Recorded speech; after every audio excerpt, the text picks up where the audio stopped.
Time. Time is running out.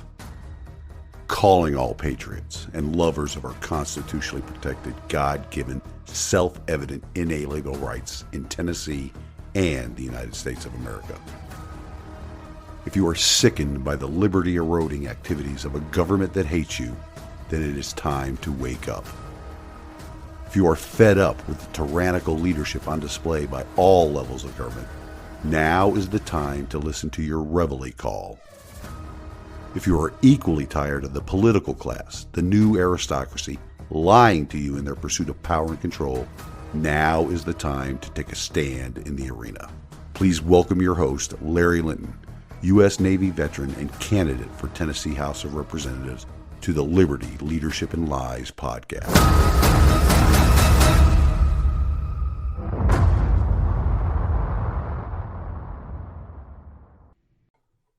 Well, ladies and gentlemen, welcome back to this week's episode, a very abbreviated episode of the Liberty, Leadership, and Lies podcast. Well, last night did not go the way many of us, especially me, wanted it to go. I sent my rival a congratulatory text last night about 9:50 p.m.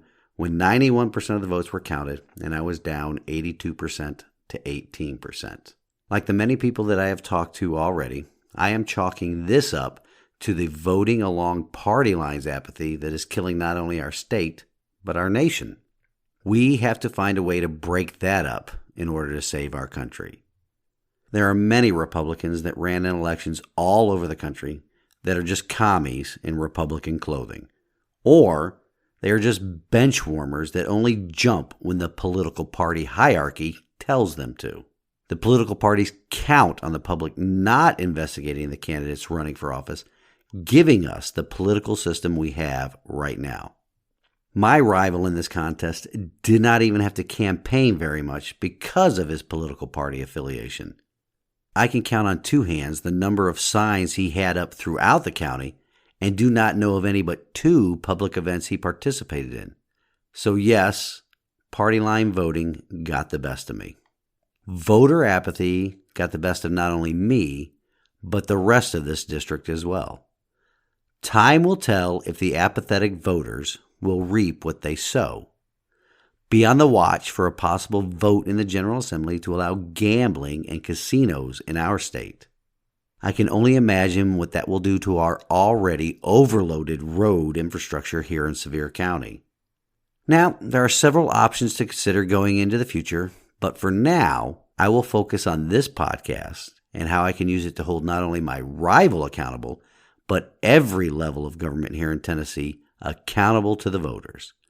Let's force a bit of transparency into their political lives. I am working on having several guests on the program that I believe the listeners will enjoy. Not just well known around the state, but also around the country. I will also, as often as my work schedule permits, be more active in holding local elected officials accountable by attending government meetings. By no means do the results of this election mean that I am stepping out of the arena. I will be traveling throughout the county in the coming days, gathering up my yard signs and putting them into storage.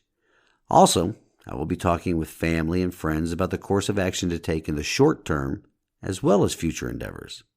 As I mentioned at the outset, this will not be your typical length show today, but I will be returning next week to discuss the results of the elections all over the state and the nation and how they will possibly impact our liberty.